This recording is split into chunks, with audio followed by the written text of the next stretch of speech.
Well, good morning and welcome one more time to Encounter. My name is Dirk, preaching pastor here at church, and we are in part 3 of our series right now called Gifted. But before we go into the content of that series, again, I want to remind you, next Sunday, if you come here on Sunday morning, there's not going to be too many other people around, so you want to make sure to adjust your calendar. We're coming to church 4:30 and 6 p.m. next Sunday to celebrate Christmas Eve. We've got all kinds of special events, special things planned for the Christmas Eve worship experiences. So you're going to want to make sure to be here. Make sure also to invite your friends, neighbors, family members, people that you work with, even people, as Jackie said in the video, who don't tend to go to church. They might come with you. They might at least welcome the invitation this Christmas season.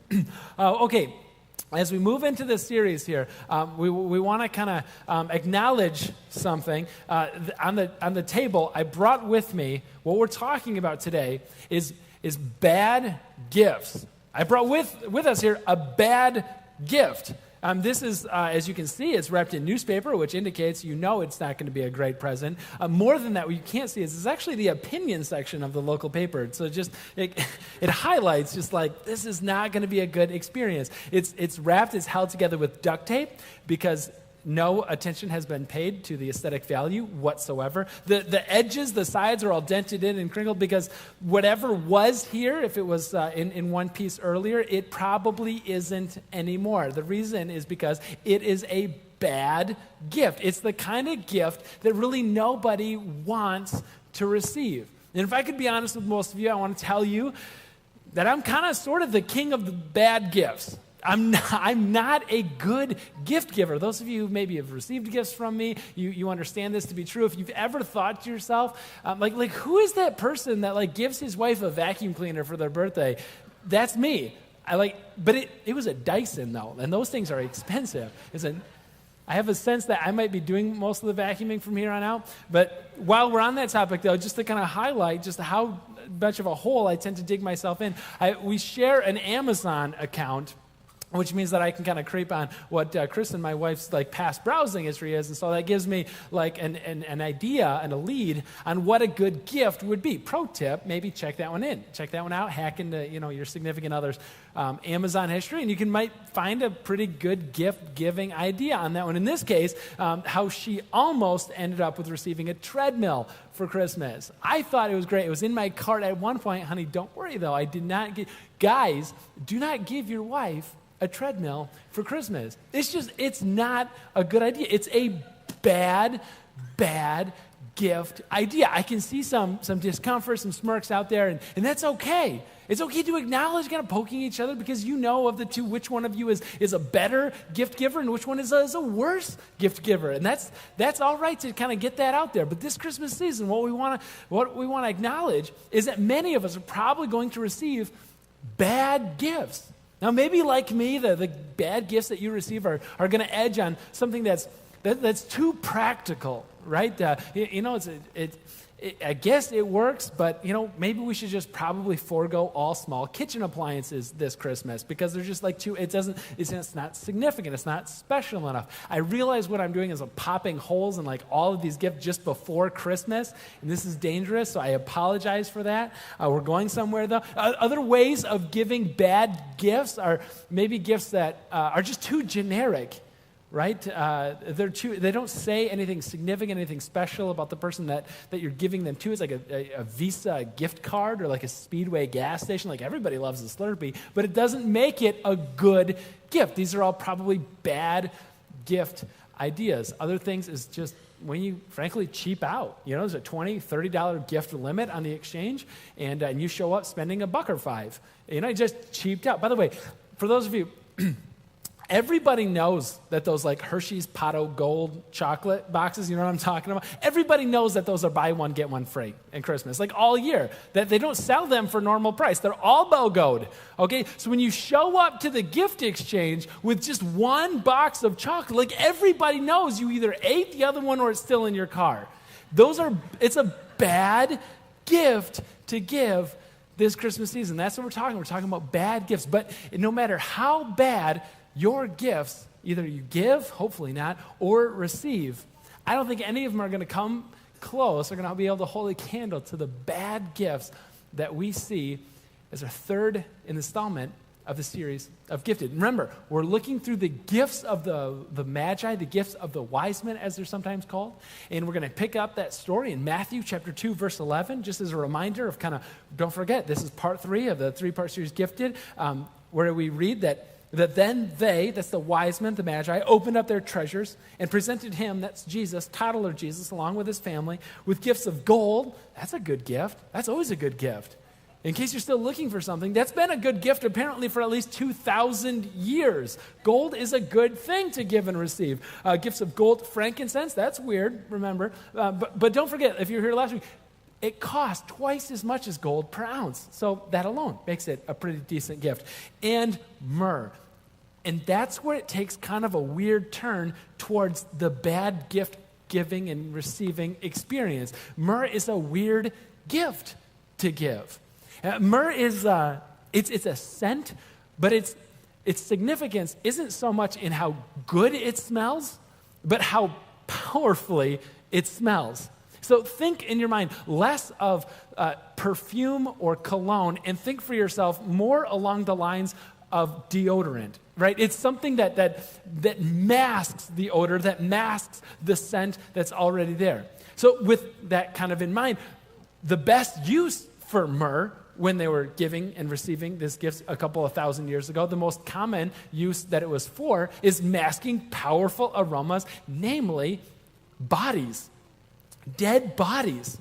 People that died when they were putting them into tombs and into the grave, they'd wrap them up with strips of linen soaked in myrrh because it was so powerful of a scent. Not that it was just good, but it was powerful. It would mask, it would cover up the scent of a decomposing body, which is important because if tombs were shared, you'd have to come in and out and in and out. And so you wanted something in that room to try to cover all that up. And so if you're thinking to yourself, I think I might be the world champion of bad gift givers, or if you're thinking Dirk on stage is the world champion of being bad gift givers, none of us could ever compete with these guys who show up bringing a funeral embalming spice to a baby shower to celebrate Jesus. It's a bad gift experience. But as we're going to see, and as I hope we all see together, I think God was up to something. And this is a bit tangential, but I think it's worth also pointing out that just because we don't understand something doesn't mean that God isn't up to something. And so God has these wise men, these magi, show up with these gifts, not at all because they're clever, not at all because they know what to bring, not at all because they understand the significance of this toddler they came to visit. No. They had no idea. How could they? But I think God, all in the background, has been working to bring this whole thing to a place, to bring this whole thing together, to show us something incredibly powerful. This morning we're connecting these dots as they relate to that bad gift of myrrh. And so I want to go to a place in the Bible, go to a place in John where myrrh shows up again. And I think it's significant because myrrh shows up at Jesus' birth, and now in the story that John tells in John chapter 19, myrrh shows up in his death. By the way, there's Bibles under the chairs in front of you if you want to follow along. There's a page number in the program. Also, the words are going to be on the screen behind me now. It's 4 verses long. So what I'd love to do is to just kind of buckle down and have that attention span to just listen to the story as it's told, all 4 verses. It starts off with this, John 19, soon after his crucifixion, Jesus' crucifixion, verse 38. Later, Joseph of Arimathea asked Pilate for the body of Jesus. Now, Joseph was a disciple of Jesus, but secretly, because he feared the Jewish leaders. With Pilate's permission, he came and took the body away. He was accompanied by Nicodemus, the man who had earlier visited Jesus at night. It's important. Nicodemus brought a mixture of myrrh, that's why Dirk is talking about this, and aloes with about 75 pounds. So taking Jesus' body, the two of them, this is Joe and Nick now, they wrapped it with spices and strips of linen. This was in accordance with the Jewish burial customs. At the place where Jesus was crucified, there was a garden, and in the garden, a new tomb in which no one had ever been laid. because it was the Jewish day of Passover preparation, and since the tomb was nearby, they laid Jesus there. As I said, this is picked because myrrh, significantly, is present in Jesus, the beginning of Jesus' life at his birth, and it's present also, it pops up again immediately following Jesus' death. Now, what's striking me about this is that as we kind of like put some of this stuff together, I had this tension earlier this week, and I was thinking, like, how am I going to kind of communicate this? How am I going to, like, make this as compelling as I possibly can? And sometimes I try to, like, be clever, and it works, like 60% of the time it works every time. And I come across this time, it's this tension between trying to be clever and trying to be clear. And I thought, this is so important. I don't want us to miss this, right? Because we're not preaching here for Sunday. We're preaching for Monday and for on into the rest of the week. So I want this to land, and I want this to be just as clear as it can possibly be. And that means that, like, all the tension is kind of going to get resolved out of this thing. So I hope that you'll stick with it, because I think it's going to go someplace pretty cool a little bit later on. I hope so, at least. But I want to just tell you the point that I hope that you'll walk away from today. And I want to tell you that when we talk about bad gifts, we're talking about myrrh as a bad gift. We're talking about vacuums and treadmills as bad gifts. But I want to be super clear now and to tell you that I think Jesus, connecting his birth and death, Jesus as a Savior, is a bad gift. What I mean by that is that when we think of the gift of Jesus and his Savior, the significance of Christmas is that Jesus would later die. Not just that he came to live, but that he would come and die for each and every one of us that would believe in him and trust him. And so, Jesus, we call him a Savior. And when we say that Jesus is the gift of a Savior, what I mean is it's a bad gift. Because I think if we're honest, none of us really want to be saved from something. I think we want to do it on our own. We want to be the masters of our fate, the captains of our souls. We want to figure it out ourselves, right? And when we accept the gift of a Savior, what we're in a sense accepting is an admission that we can't save ourselves, that we need help.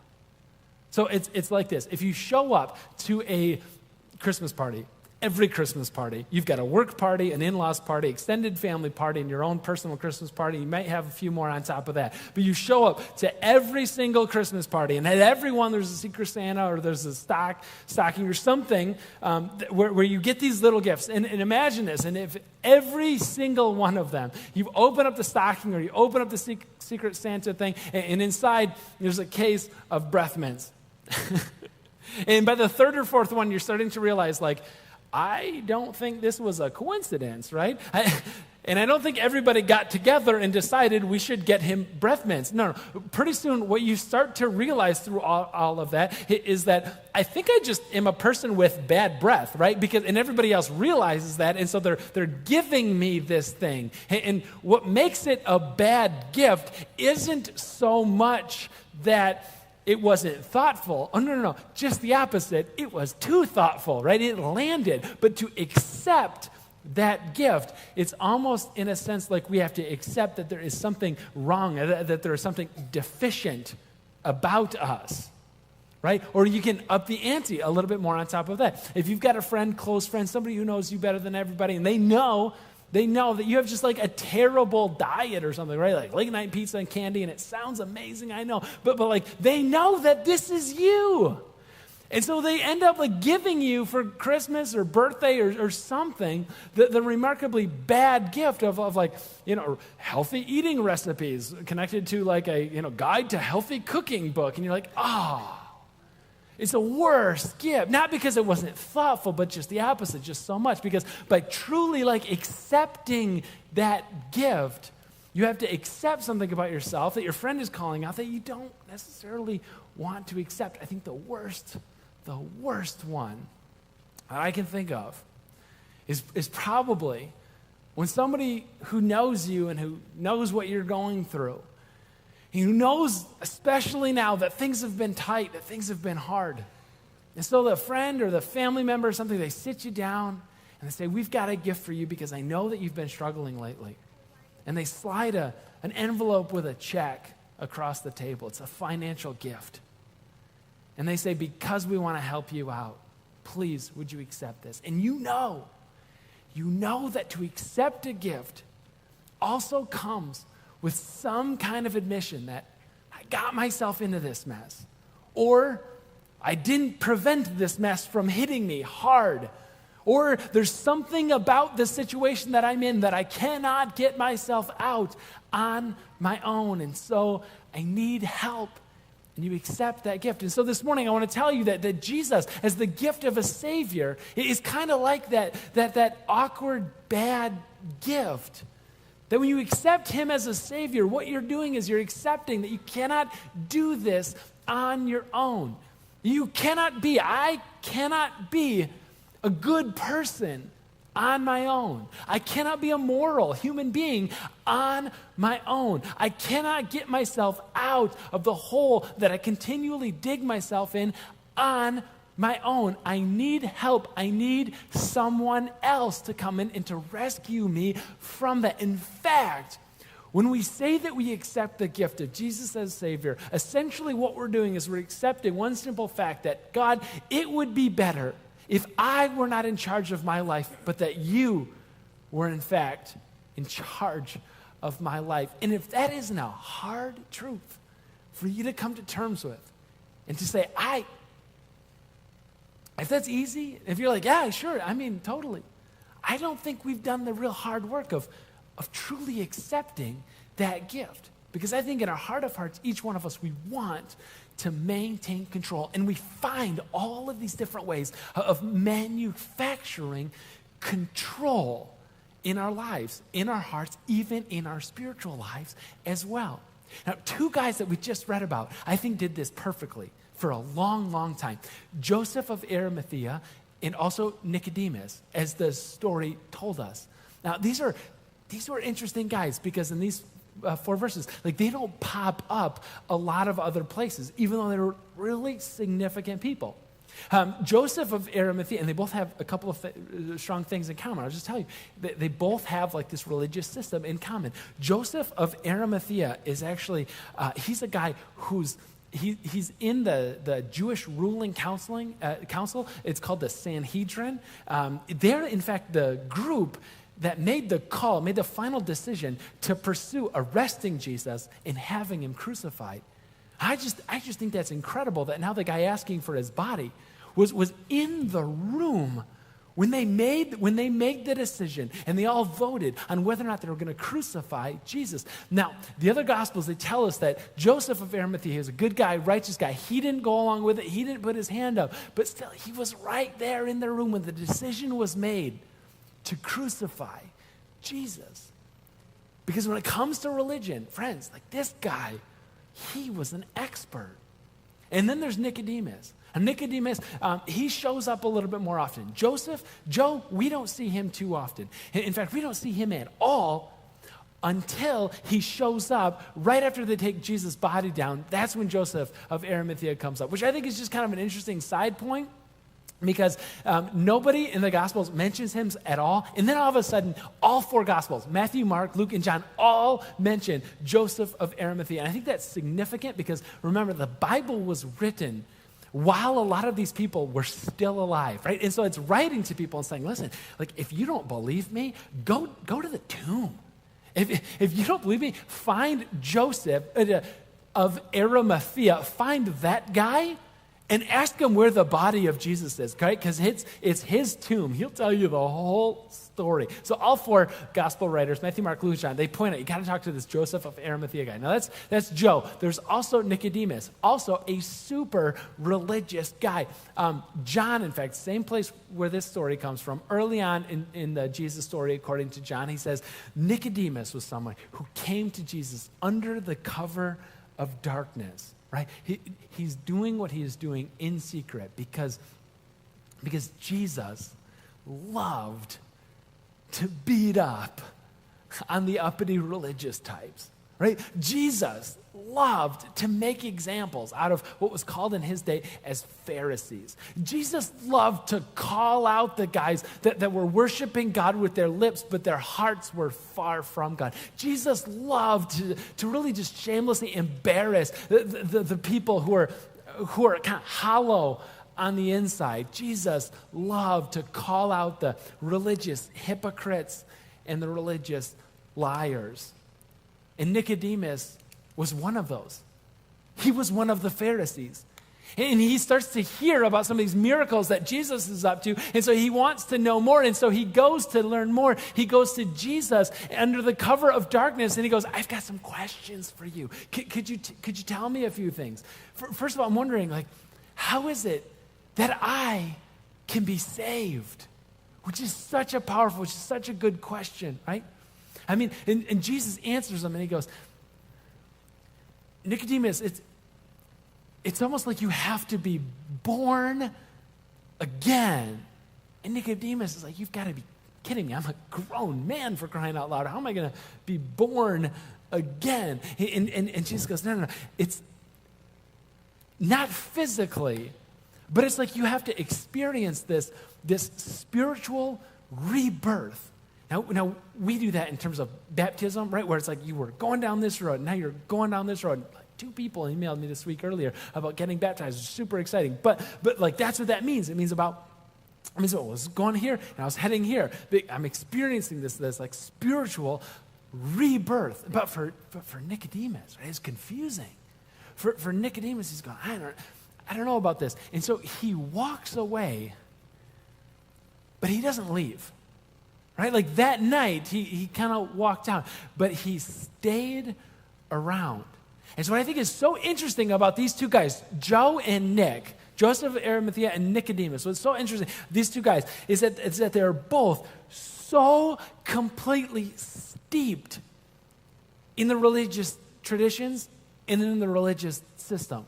And when I talk about, we make up all of these different ways, we manufacture all of these different ways to try to convince ourselves that we're fundamentally decent people and we don't need to be rescued by a Savior. What I mean is, one of the significant ways that we do that is by doing exactly what Joe and exactly what Nick did in creating and being part of these religious systems so that God and spirituality and my faith walk, it boils down to a set of religious principles or spiritual truths. And as long as I abide by these different posts in the ground, as long as I follow these different rules, like I can make my way to God.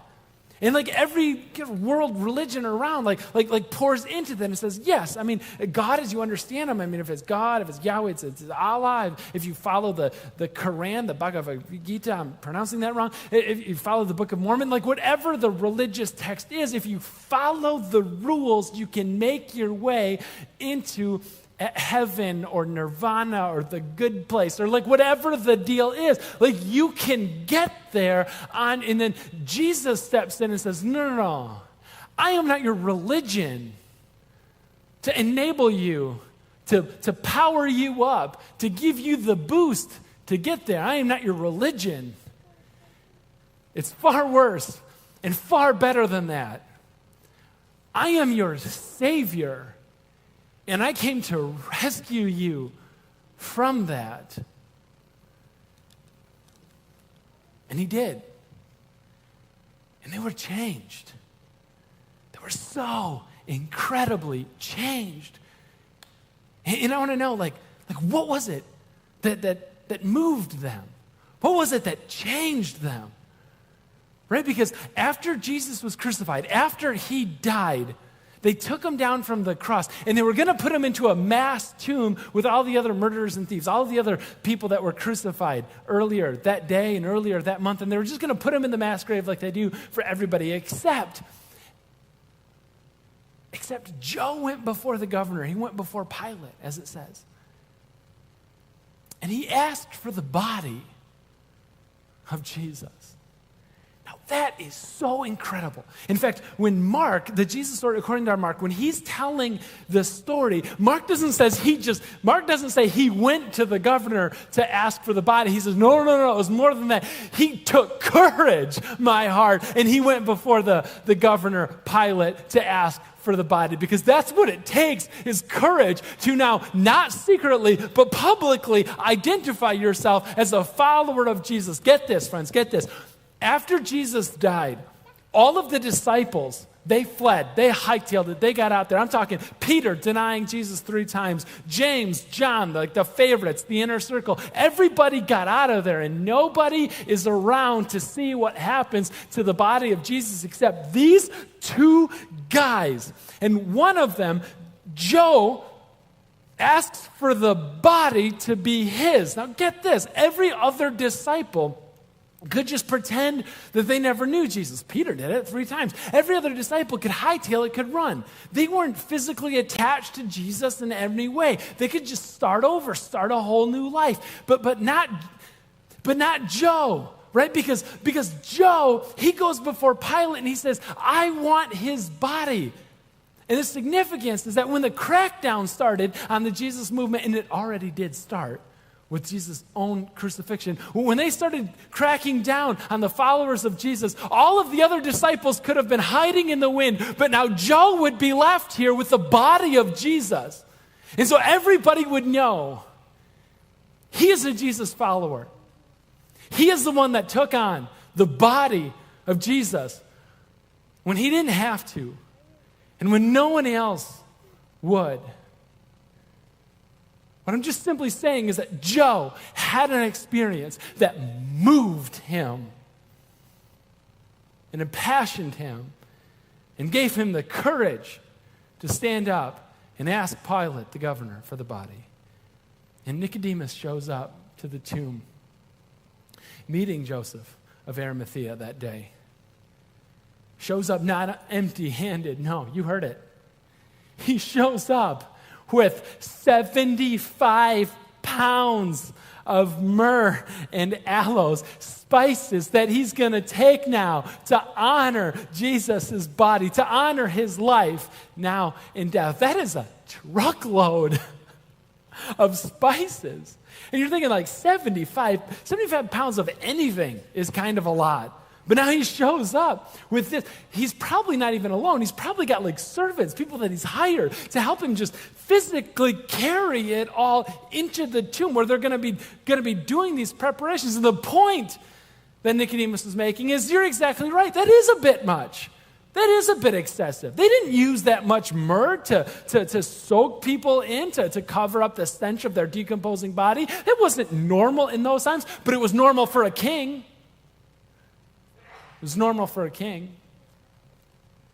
In fact, the tradition shows us that the amount of spices and myrrh that was used in death was meant as a reflection of the person's life. When Nicodemus shows up that day with 75 pounds, what he's saying is, friends, this man was a king, and we're going to honor him as such, because I want everybody to know, everybody who walks into this tomb after us, the next person that's buried, when they carry that man down these few steps and roll open this stone and come into this tomb, they're going to be smacked with the aroma of a king buried right here in this place. And I will give it my all to make sure that happens. And I want to know what moved him. What moved these 2 guys from indifference, from being a secret disciple of Jesus, not quite ready to stand up and speak up? What moved these 2 guys from going to Jesus, but only at night when nobody was watching, to being the only 2 guys that are there taking care of Jesus' body? And the only thing that I come up with is the cross. The cross moved them.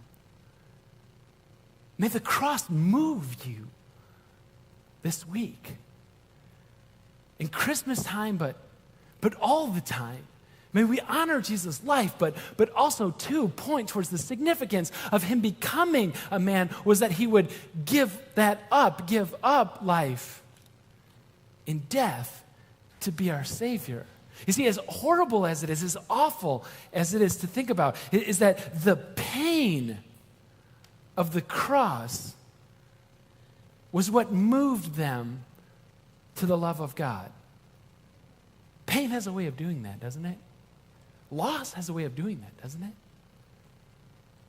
The bad gift today is the gift of a Savior. We don't want to admit that we need a Savior. That makes it a bad gift. But the bad gift is also the gift of pain, the gift of loss, the gift of suffering, the gift of trial, the gift of struggle.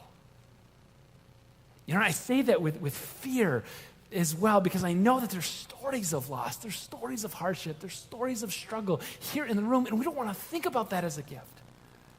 Far from it. It's a curse. I don't want anything. But I know your stories, and I've walked with you through many of them. And I know what we say here around here rather often is that you cannot stay indifferent in that place. So steel your heart now.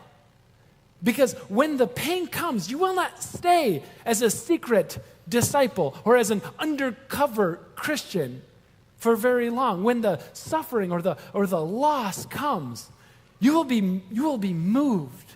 Everybody is moved.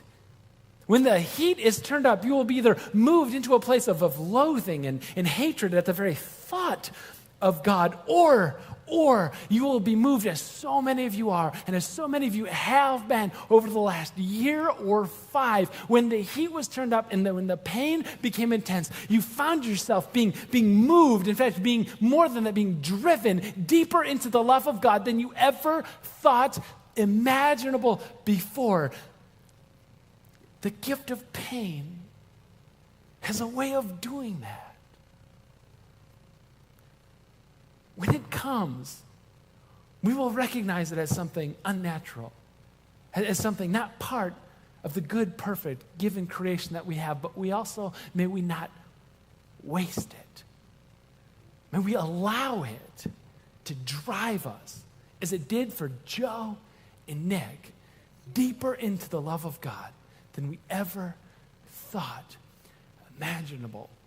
Now, friends, I want to leave you with good news. Because this story is a story of good news. In fact, gospel literally means good news.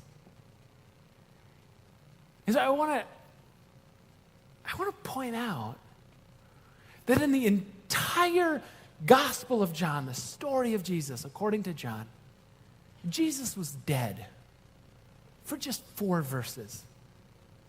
20-something chapters, hundreds and hundreds of verses, and Jesus is dead for just 4 of them. And you just heard them, all of them. Those are all of the stories in John where Jesus is dead. And it's Joe and it's Nick who show up in that place. And the good news that I want to offer them, and the good news to any one of us walking through a valley, going through a struggle, seeing a trial, the good news that I want to offer you is you may be in a season right now where the heat is turned up and the pain is intense and you don't want this bad gift in front of you. But it's 4 verses. And there's still more to come. You see, Joe and Nick, they were experiencing the life of Jesus and then the death of Jesus. And they thought that was it. They thought that was the period, the full stop, the ending of the Jesus story. But what they mistook as a period was actually a comma, because there was more story yet to come. You know, when you're in 7th grade and you learn about some basic grammar things, you learn periods first, see Dick run, see Jane walk. Whatever it is, I don't know. I didn't learn that lesson. You learn sentences first, and you learn that the period is the way to end them well. Something happens, and then it's done. And chances are the very first punctuation that you learned after that one was probably a comma. You probably learned that a comma indicates something like the sentence is yet to be completed. It's yet to be finished. There's more yet. And so, in a sense, it's not technically right, but we all kind of learned it the same way. When we come to a period, it's almost like we can go back to that place and to hear our teacher and structure tell us to pause, reader, because there's more to come. In fact, because the best is yet to come in the sentence. And if I could go to Joseph of Arimathea, and if I could go to Nicodemus, these secret disciples of Jesus that were moved out of indifference into passion. And they were thinking that even in their passion, they were thinking that Jesus' life was over. The sentence had come to an end. Jesus was laid there in the tomb, period. And I want to tell these guys, no, it's not a period. The life of Jesus goes on. Pause, reader. The best is yet to come. Because in just a moment, some women are going to come to this tomb to put even more oils and scents to even further honor the king that lays here, except they're not going to find a man buried in a tomb there that day. What they're going to find is an angel sitting there and asking the question, why do you look for the living among the dead? He is not here. He has risen. The period was a comma all along, and the best is yet to come. Go out there and find him. And for those of you in the valley, those of you at Christmas experiencing loss and pain, take a breath, pause, and tell yourself that the best is still yet to come. It's a good story that God is telling with your life. It's a good story, and there may be some awful parts to it, but it's good. And I think what he might be telling you this Christmas, with this gift of a Savior, and he wants to say, don't give up, don't give in, don't quit on faith, don't give up on God. Whoever you are, and you are here as a last resort, and this is your last effort Sunday because you want God to show up now, because you're just about to quit, I want to tell you, don't give up, don't get in, don't give in, don't quit faith, because the best is yet to come. And I want to tell you something that Joe and something that Nick got in that moment, because it takes death to see a resurrection. It takes pain to see progress. It takes a trial to get a testimony. It takes a hurt to experience later on the miraculous healing of God. It takes incredible and profound struggle for you to come up with a story worth sharing. Whatever your hurt, whatever your pain, whatever your sorrow, whatever your grief, whatever valley of the shadow of death you may be walking through today, and in this moment, take a breath. Reader, the best is yet to come.